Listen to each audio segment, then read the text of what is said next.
What do you think, Woo! Brian? Beautiful. We got to finish up Bold Blue Thunder, the 46 Ford Coupe. So I'm gonna go ahead and create some running boards from scratch. That's a big panel. Now it's time to put some new metal back in this thing. I don't know if we ever worked on the MG here before. Whose car is this? Some guy named John Cena. There's a whole community that lives and breathes these cars. There's going to be all eyes on this when we're done. The all-tube custom buggy is a huge job. Is it going to make some power? 1,500 horsepower and about... You know, trying to get jobs in the door. Somebody had a crazy idea. Cool, bring it on. I'll figure it out. You know, I didn't tell them I would figure it out. Man, no problem at all. But, you know, getting into the job, you know, you have that little anxiety of, man, I'm not real sure what to do. But, you know I can figure it out. You know, no matter how big the job is, how small the job is, we get in and we get it figured out every time. Here, cut my truck in half and make it a little longer. No problem at all. We'll figure it out. You know, here we are, 23 years later. We're still saying yes to all the jobs, no matter how big, how small. You know, that's exactly why I get at the shop every morning early. Morning.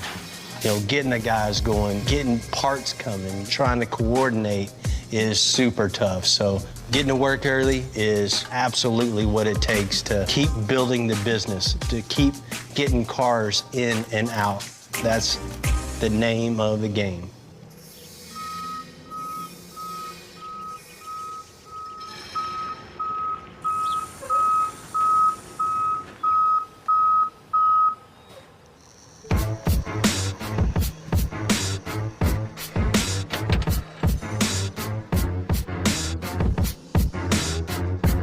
What's happening, man? What's up, dude? MG, huh? Yes, sir. I don't know if we ever worked on the MG here before, but What's your first? I'm always up for it. The MGC was only produced 1967 to 1969. There wasn't that many of them even made, let alone still around to customize. Extensive and real big into the British motoring scene, but, you know, I guess somebody wants to customize this, I'm in. Whose car is this? Some guy named John Cena. Surely not the John Cena, right? I mean, look at this car. That's a big old dude to have It's a big a little old car, dude, bro. so it can't be. Can't be. You know, it'd suck to have the same name as a famous guy, right? I mean, until you go get a dinner reservation. Well, I get you get a pretty good table, huh? Yeah, until you show up. Like, who the hell's that? Right? So you don't have any idea what we're doing, anything? Nope. I'm gonna text you his information. You can take care of it. Yeah, text me all that, man. I'll get in touch with him, see what we're doing to it. You know, I can look around this car all day and, you know, just have a bunch of ideas. But until I actually talk to the owner, John Cena, once I talk to him, get a game plan nailed down, we'll kind of go from there. It's just not in my nature to say no. But, you know, at this point, we don't even have an empty bay for this building. So before we even think about getting going, we got to finish up Bold Blue Thunder, the 46 Ford Coupe. How's everything with the coupe out there? You know, that's a big, big, big project, right? Big. Yeah. A long, drawn-out process. You know, getting the body to where it's at now just has taken months and months. Oh, yeah, that thing was beat up. It was definitely beat up. You know, after decades of collecting dust in the garage, my north side neighbor, Ryan, wants to surprise his dad by having us customize his 46 Ford to make it one of one. We've made good headway. You know, the body work's mainly all done on the outside of the car, which is really, really saying something. That's a lot of work on that whole car. Ton. The floor's in. We got a long way to go still. We got to build the running boards, firewall. We need to finish the front suspension. That way we can get the frame off to powder coat. We can get the body on a cart, and they can start doing the final body work and pick a color and make old Blue Thunder come back to life. Color's gonna be blue. I mean, yeah, it's still Blue Thunder, no matter Right. if it was named back in the 80s and... It's been his name. Yeah. You know, it's our first time working on a 46, but it ain't our first time building a cool car, that's for sure. Or the last. Damn right. Brian's doing good, you know, surprising his dad with that, right? Yeah. Hopefully my sons do that for me one day, who knows?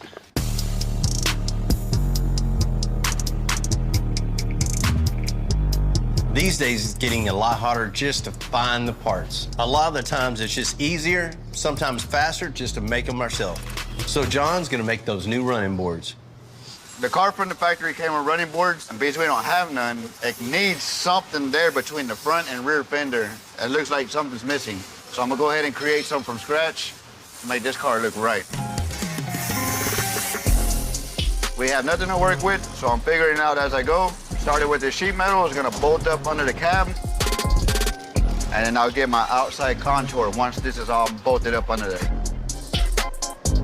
There's really no science to this. I'm just giving this bar a slight curve. I don't want it to be overbent where it looks like a big bubble coming out of the side of the car, and I don't want it too straight where it looks flat. We gotta get it the same curve almost to what the body has to it, so it looks like it fits that car perfectly. And that looks good. Now all I gotta do is cut the ends off to match the contour of the fender. Damn, son. Now with the tubing laying on top of the panel, I marked me a line with the edge. What I'm gonna do is trim that panel off, and that bar will go underneath it, and it'll butt up evenly on the edge. I got the top panel all clamped down to the sidebar. I'm gonna tack it all in place, flip it over, add some cross sections in there.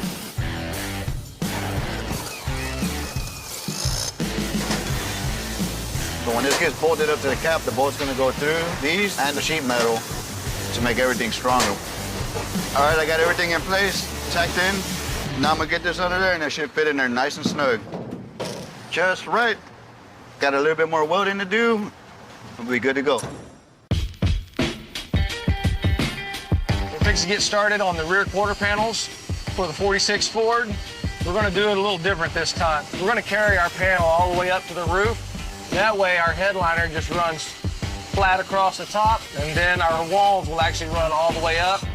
So what I'm doing is I'm using chipboard because it allows me to bend it and contour it to get the curve in it that I want, and once it's in place, that's actually the substrate that I put my fiberglass on to give it the strength that it needs to actually turn it into a panel.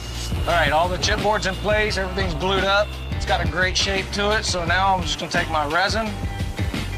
This is gonna give our chipboard the strength that we need to hold this panel so that it stays in place. To tie it all in to the back side of the seat, everything will match up, everything will line up real good. All right, we got the rear quarters all glassed in, everything's ready to go. We'll let them dry. Once they're dry, we'll start working on the inserts and everything for the panels. Our fit's good, everything's looking good around it. So what we had to do, we had to put the front door on first before we could put this on. That way, when this goes on, we make sure that this lines up perfectly and we have a nice even line across the car. We don't want to end up with it too high or too low, so we just take a minute, make sure we get everything in where it needs to be, and then we can get it glued into place. For the lower part of the panel, I'm gonna make the insert out of PVC. All right, everything's in place, glued up, ready to go. All the lines line up, so next thing we're gonna do, get some filler, get this locked into place, and start body working.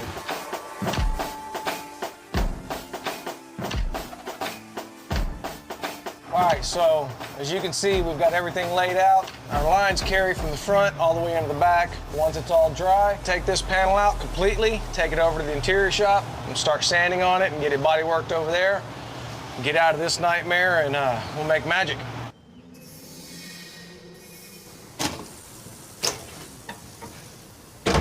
You know, there was nothing, absolutely nothing inside the coupe before we started. So John and his team are getting it done, some really badass custom door panels. That's a big panel. I didn't think it was this big, so I tried to get it out of the car. I got everything mudded up in place, so all we gotta do now is just sit here and sand and sand and sand. I'm gonna share the pain. This next thing we'll do is just take some 36 grit, knock down all the high spots and everything. That way, when we go to run our tools across it, we don't have to worry about our spreaders getting snagged up or anything. Go work on the other panel while you get your shape in. Okay. With the size and the quality of the builds we're doing, I'm always on the lookout for new talent. I've known Jen for a while, and she brings a different set of skills I really thought we could use. I actually started my professional model making career working as a subcontractor for NASA. So I was doing little plastic scale models and doing full-size module mock-ups to train astronauts. I have had a scale model of mine in space. Put a little cheese on it, and we mix.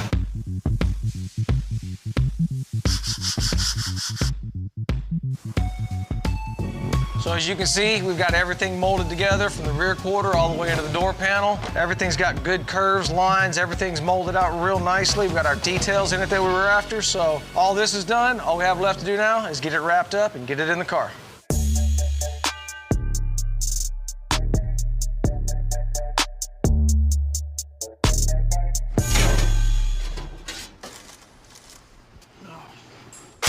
You know, the body was in bad shape, a lot of it way beyond repair. So Jamie and John are fabricating some of the last metal work. Okay, so you can see that firewall's got way too many holes. It's old, it's nasty. Now it's time to put some new metal back in this thing. Okay, so I got pretty clean cuts on the old firewall. So I'm gonna use this as a template now. Pretty happy with that. Make quick work of it. Hey, buddy, I got these templates made right here. You think you can bead roll these panels for me real quick? I got you. I'm gonna get this transferred over to some sheet metal, get it bead rolled, and get this firewall placed back in the coop. I'm gonna go in here and lay out some designs, kind of mimic the front end of this coop, how the grill slats are horizontally. I think I'm gonna do that same concept here on the firewall. So what I'm doing is I'm staggering the edge of what I'm gonna bead roll, so the top one's gonna be narrower, the next one down is gonna be a little wider, so they're not just all ending up and down in the same straight line. So they're gonna kind of grow as they go down, just like the way the grill does on the front of the car. All right, man, I think it'll look good. You go ahead and bead roll this. Slow and steady and keeping your eyes on the line. That's the winning ticket. The cool thing about the custom car world is all this cool stuff we make here is done by hand. By eyesight, by the feel and touch. It's not a big old giant machine that's stamping out a piece of metal. It's just tailored to that specific vehicle. That's custom, and that's what I love to do. Using the flat edge of this hammer, and I'm making all the corners pointy because you cannot get perfectly sharp corner with a round bead roll wheel. We're gonna cut all the excess off. Now we got this all done, trimmed out. We're gonna take this handmade piece over to the coop, get it tacked in place, and we'll have us a fresh custom firewall.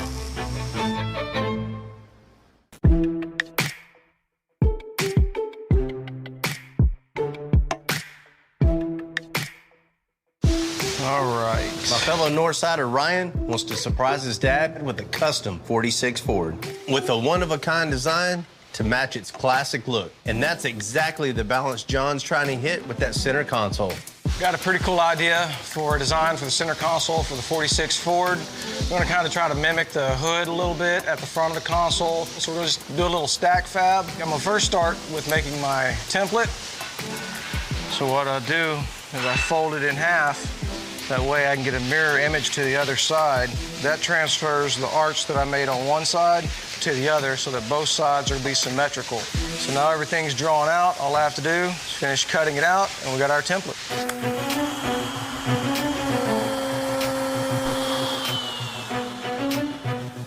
Now that we got our template made, we're ready to rock. So now we'll just take this, transfer this into some MDF, start stacking this thing up, get our pieces made, and we'll start shaping it into where it needs to be and get it in the car.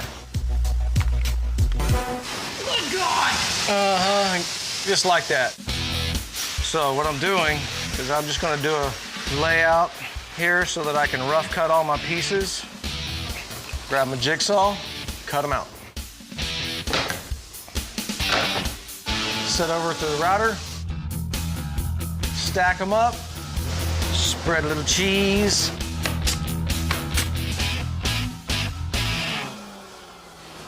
Okie dokie. Hey, Jen.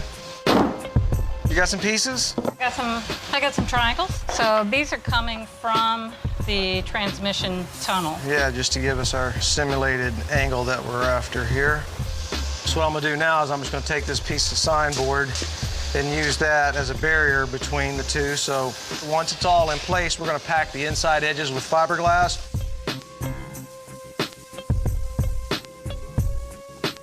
All right, everything's glassed up. Once it's dry, we can actually start carving on this. Once we get it all shaped out, then we can go back to the car and get it molded into the floor.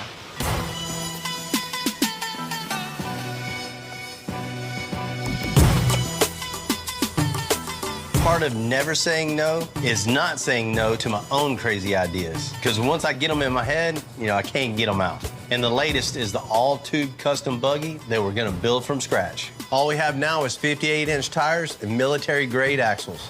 But we're also gonna need a lot of power. What's up, fellas? What's happening, man? How you doing, man?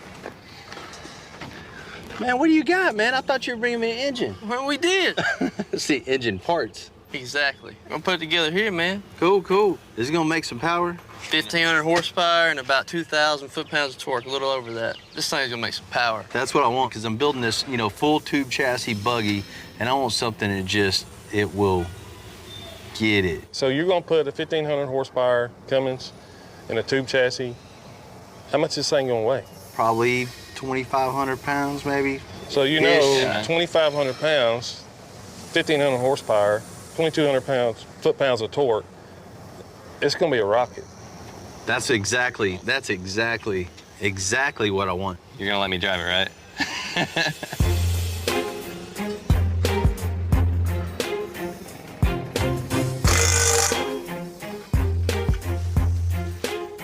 There's so many things you have to do when you take an engine that runs 3,000 RPMs and take it to 6,000 RPMs to make it stay together.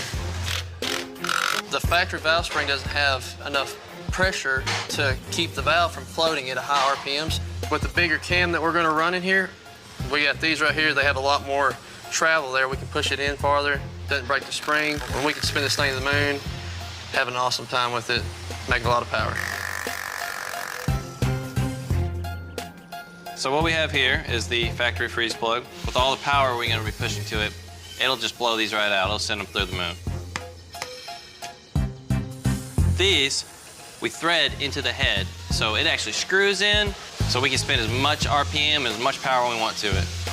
Just get these last few done, and then we're going to start assembling the engine. Yes, sir. So in order to handle all the RPMs and the load, we're going to have to add these billet tappets in there. These tappets are, twice as strong as the factory cast tappet. With these in there and the billet cam, we'll be able to spin this thing as high as we want with no issues. Got it?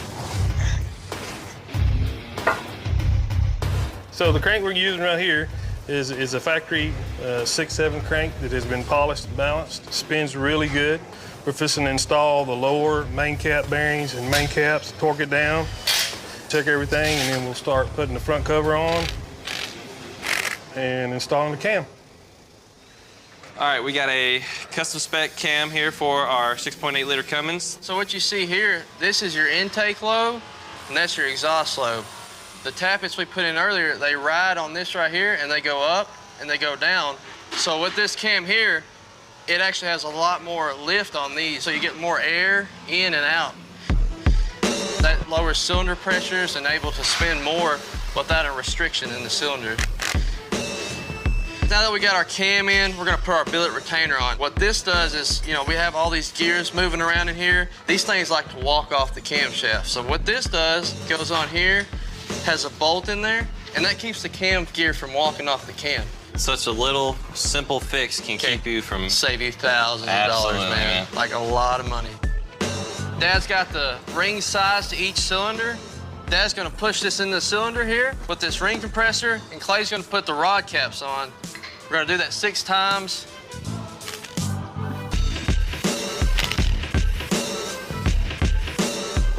Now that we got the rotating assembly in, I always like to turn them over with a pry bar to make sure that we don't have anything binding up. Everything spins freely.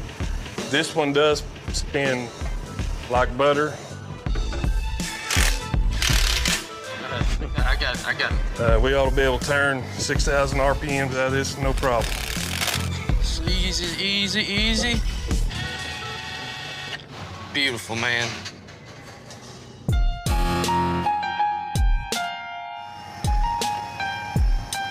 You know, the Wells family did a great job building a lot of horsepower in the engine, about 1,500 horsepower. Man, I think we're gonna put all this power in the back. You know, all the monster trucks have that stuff for the weight distribution. You know, they jump super good with all that weight, a little more equalized. Okay, stay right there a minute. Get that stand right there. Oh, man. That's It's 1,500 cool. horsepower, man. That's gonna be a lot for this buggy. That's crazy. Never had a diesel with any kind of power like that ever. So torquey, too, man. Here I'm gonna get some calls of somebody wanting me to pull them out of the mud. Man, if you don't get any calls, you didn't do it right.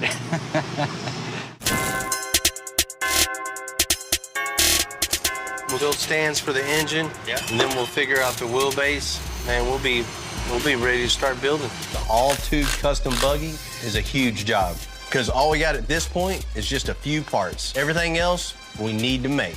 This thing has a ton of challenges, a ton of styling challenges. What do you call it? The pre-motor mount? Motor mount? Technical challenges. You can tell this thing is heavy. It's a diesel. You know, you got a transmission and a transfer case in this thing. There's a lot of weight right here, so I want to make sure it's supported good. And just making everything go together challenges. You know, the next step on this is finding the wheelbase. There's no specific way to do that. There's no calculation, okay, for this buggy, you need this wheelbase. There's no such thing. Scoot the jack stand a little bit forward. Yeah.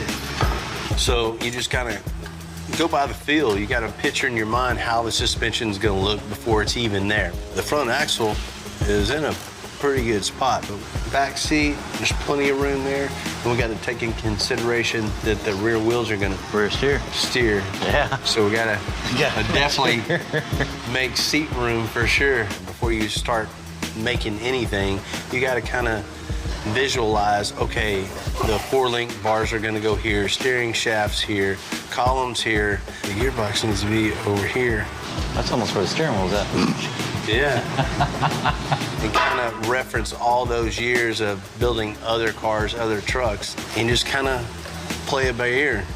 And we'll see what's about to happen. I'm getting nervous, man. I'm definitely gonna bring my helmet. You're definitely gonna need your helmet. No riding with you.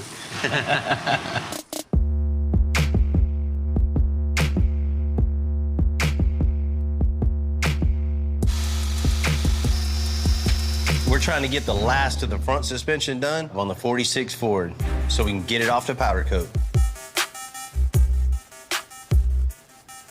You know, we got our first side of the suspension all mocked up, which, you know, has its difficulties. You know, you're working around the alternator, you're working around the header, you're trying to get the pivot points all 100% so the camber's all right, you got plenty of alignment. You know, that's the difficult part of all the suspension work that we do around here. Once everything's figured out on one side, the difficulty is making everything a mirror image of what's on the driver's side. You know, this is one of the most crucial parts of the whole suspension building process. It's pretty close, level.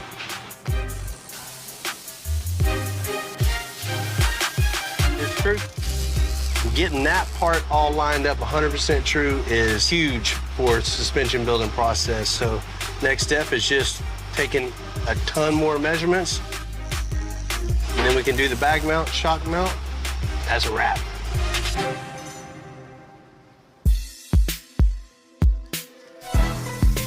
The body guys did a great job on the 46 Ford. So we're ready to move it over to paint. And of course, Blue Thunder, it has to be blue. We got a ton of colors to pick from. There's a lot of blues. You know, there's a lot of pressure on me to pick the right color not just to make the customer happy, but I want to pick the right color in 10 years, 15 years, 20 years from now. That color still looks good on that car. You paint it a dark blue, it's going to date it. It's going to look like it was built back in the 80s, 90s, when everything was dark blue. The way the body is shaped, you know, I think a lighter color with a metallic is really going to set off the lines and the curves of the car. You know, I'm thinking something like this is really going to go good on the body style of that car. That definitely is going to be a cool color. We already put 2 of these bottles in there, and we still got to put more. I never seen a color take that much pro in it. The pro is going to give that flop, you know, when the sun hits it. Well, I started painting cars when I was like 12. When I was little, I used to paint my bikes and all that. Then when I was in high school, I used to paint my friends' cars. I didn't know what I was doing, but then I went to school for it, learned how to do it the right way, and it went on from there. The car has a lot of curves, so it's really gonna make this Pro stand out a lot. Painting the car, giving that cool color, is what gives the car that life, gives that attitude to the car. Right, Blue Thunder is back. We finished the frame on the 46 Ford and sent it off to powder coat. It came back in a white base, and Juan and the team color matched it blue. Now we can get that late model Coyote engine on the frame. You know, it's been a long time coming. I'm really excited. It's been a lot of work for everybody on the whole team to get to this point right here. And I can't wait to give this to Brian. He's gonna be just blown away. Seeing a big build like this come together, you know, as usual, my guys are just putting it all on the line. Because if we take a job like this in, we're gonna get it done, and we're gonna get it done right. That's just what this business is built upon, is not saying no, taking in those jobs that nobody else wants to do because they're too big or too complicated. It really is John Cena. I mean, are you sure? Because really no one can see me. You know, John, when your car came in, I was talking with the record driver, and he said it was John Cena's, and I was like, man, you know, I assumed such a small car was, you know, for a smaller John Cena somewhere else in the world, not the John Cena. Nah, it's me, man, and I pride myself on the unexpected and the unpredictable, and there's a lot about me that people don't know from just what they've seen, and this is certainly an example. You know, we never had an MG in the shop before, so I'm kind of interested in what are you wanting to do to this thing? I love the old British cars because they're small. I love the look of like the gauges on the dash and just the old racy type of feel that the cars have. And I bought it because it was kind of rare, but the only thing that was rare about it is the V6, and the V6 is kind of a dog anyway. So you guys not only do rare, you do like one of one. That's it. So I wanted to take a car that's relatively affordable and do something absolutely crazy with it. There's no pressure there, right? Yeah. You guys kill it on stance, and you guys kill it on body and paint, but I want to put some power in this thing too. So I want to lower it. I want to make it a wide body, like a GT3 type of inspiration. Hell yeah. The total race inspired for that car. Man, I definitely dig that. I want to keep that British feel on the interior, but I also want to make it racy. I've fallen in love with like the Gulf paint jobs. So I was even thinking like a French racing blue with orange and black pinstriping. And also it's currently a 4-seat, and you know that if we do all these mods, nobody's going to ride in the back. So do whatever you want with the rear hatch. It is like a hatchback, so you guys can have some fun with the extra real estate in there and do whatever you want. I've been obsessing over this car only because I know what you guys are capable of. I have very, very high hopes, and I know it's going to take a lot of man hours because it's going to be a lot of fab, and I don't know what's underneath. I don't get surprised anymore once we start tearing cars apart. There's always hidden parts and pieces all throughout. I have no doubt, and there's also another reason why I sent you personally an MG.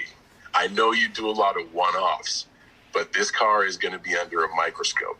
enthusiasts are going to look at this car, and this will absolutely be something that the shop can hang its hat on. So I really kind of wanted to put you guys to the test. Not only is this built for the John Cena, but the MG community, the MG world is going to take notice of this. You know, the stakes definitely couldn't be higher, but I'm ready for it. My team's ready for it. You're going to get in this car, put your butt in the seat, and go through the gears and have fun? I do not believe in parking something that should be driven. When it's parked, I will look at it as a piece of art, but I also want to be able to get in, drive, have fun, put some miles on the odometer for sure. Man, that's what I like to hear. The car's an automatic. I would love it to be a 3-pedal car because there's nothing like driving with a manual, especially like an old British car. Right. And also, if you can pull off the GT3 sort of wide body design, I would love to do something funky with the doors. Either like McLaren style or Gullwing style or even Aston Martin style where they kind of go out. Hold up, you just want to get in that car easier. Maybe. Maybe I do. And maybe like a hydraulic jack to set me down inside it. Yeah, absolutely. I mean, I'm really excited about this. Of course, I always say that, but, you know, I haven't worked on an MG before, and I can't wait to get the creative juices flowing. This is not by accident. I really admire your work, and man, the look on people's faces when they see the projects that are done, I'm really hoping that I can share that look with you in person when the car is all done. Yeah. All right, man. Well, thank you very much, and I'm excited. We're going to make you something really, really cool. I cannot wait. Thank you so much. It's an honor to have you guys do the car. John Cena. That was John Cena. That was John Cena.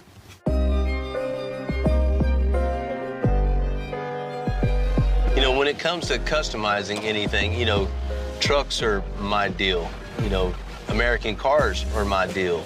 You know, when it comes to an MG, we never had one in the shop. I've never put my hands on one, and making the extensive style fit an MG is going to be challenging, but I'm definitely up for that challenge. You know, there's a whole community that just lives and breathes these cars.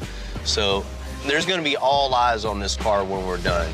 I mean, that's a whole nother level of exposure, and people are just going to be going through it with a fine-tooth comb just to see what we did and what we modified. Once I pull this thing in the shop, you know, the guys are once again going to think I'm crazy, you know, bringing an MG into the shop. And, you know, once they know this is John Cena's car and what all we're doing to it, they're going to be just as excited as I am.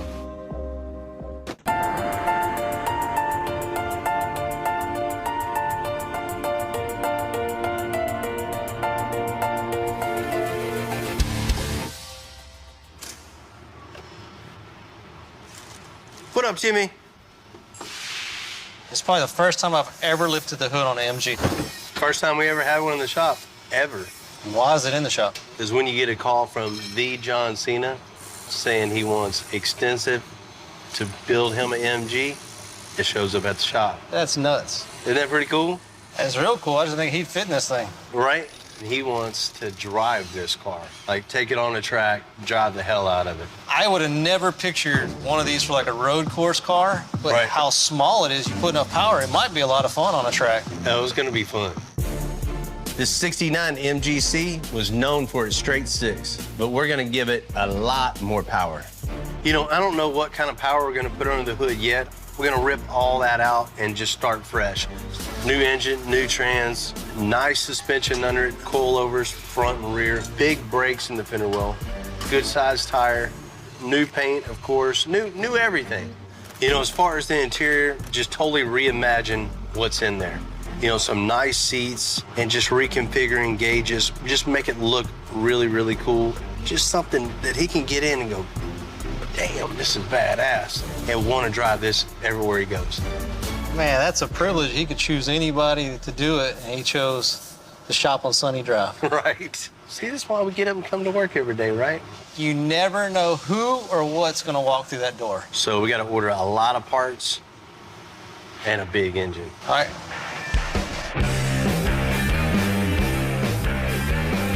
You know, as pumped up as we are to get John Cena's car on the lift, you know, it's pretty much a game of bays around here.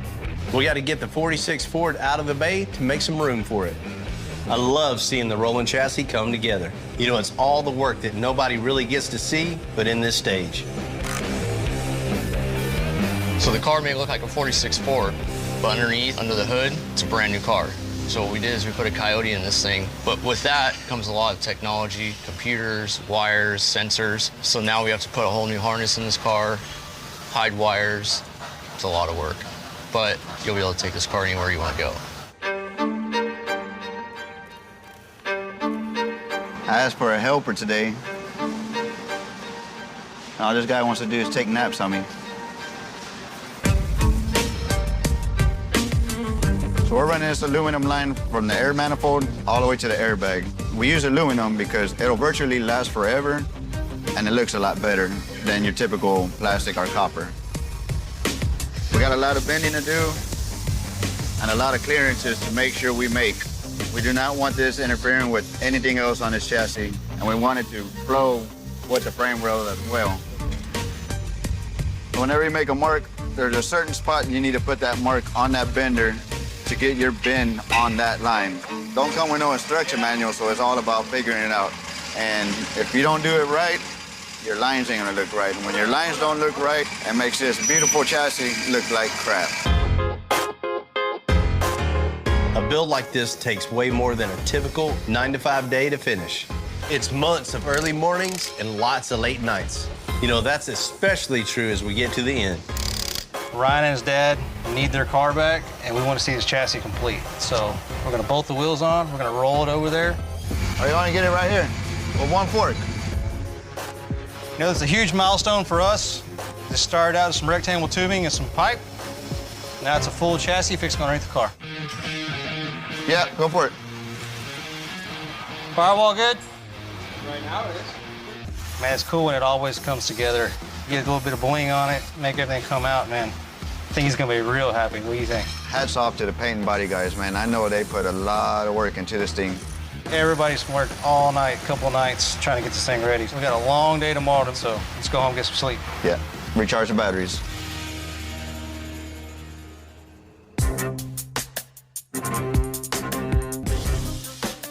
My guys at the shop killed it once, twice, 100 more times. It's unbelievable. You know, mufflers, custom exhaust, new headlights, chrome bumper. John had a lot of work to do in this interior, and obviously, he came with it. So one of the last things I have left to wrap is going to be the center console. So you're going to have to sew a seam into it so I can wrap it as one piece. Real men sew. Yes. Yes, they do. You know, it's been a long road. Ryan's a great, great guy, taking care of his dad like this, just giving him something special. Brian has no idea what's about to happen. He's gonna be really, really happy in about 5 minutes.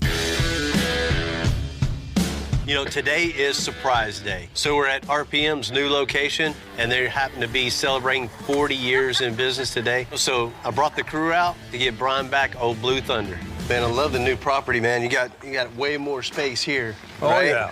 You know, I got a little surprise for Brian. We stashed Blue Thunder in the back of his lot, so I'm gonna ask him to kind of show me around, and we just might happen to stumble across his car. I thought I had a lot of projects. They go on and on and on and on. Holy looky there. Here's your 46. That can't be mine. Hey. Hey, 40 years in business. Your son here stole your car from you, basically. Told you a fib that I was at another body shop, and we've been working on it. I knew I should have come down. Congratulations, you deserve it. I didn't even think that was my car. I just thought it was somebody brought this thing over and parked it out there. I would have never in my imagination ever thought that was mine. What do you think, Woo! Brian? Beautiful. Damn. It doesn't look like the same car, does it? Not at all. You got a hell of a son. Yeah, I do. And he's got some great friends. You know, when Brian came around the corner and seen his car, you know, he got a little choked up. He was just overwhelmed. which I would be myself. Getting a gift like that, that's truly extraordinary. I mean, this is a good day for Brian and something just never expected. Brian, you know what we started with. I mean, it was pretty much a hull. You know, it was a ton of work to go from where it was to where it is now, obviously. So what we did, we got your car in, totally took it apart, blasted it, and uncovered a lot of work. But as you can see, we've handmade everything. I mean, every bit of the frame itself is all handmade. Of course, we had to do air suspension on it and get it all the way on the ground like this. With big billet wheels, you see the bodywork on this. I mean, the fenders all been molded together, the grills molded to the fenders, handmade running boards, welded the fenders to the body, and it's all just streamlined, super smooth. And of course we had to top that off because the car was Blue Thunder, right? So we had to go back blue. Once Blue Thunder, always Blue Thunder, right? I agree. When I saw the color, I thought it was really great. Of course, when I was trying to pick out colors for it, it was going to be a lot darker, but man, that is perfect. Let's check out under the hood. Okay. Come on. Holy Toledo, Whoa. look at that. Looky there. Oh, man. Late model 5.0 Coyote. Wow. 6-speed transmission. You know, you don't need any more power than this. No, I don't. Right? Woo. All new firewall, all the way to the floor, all the way to the rear roll pan. It's totally awesome. When you lifted up that hood and I saw that motor, I was just dumbfounded. It was amazing. Because I had this motor at home I've been trying to put together to go in that car.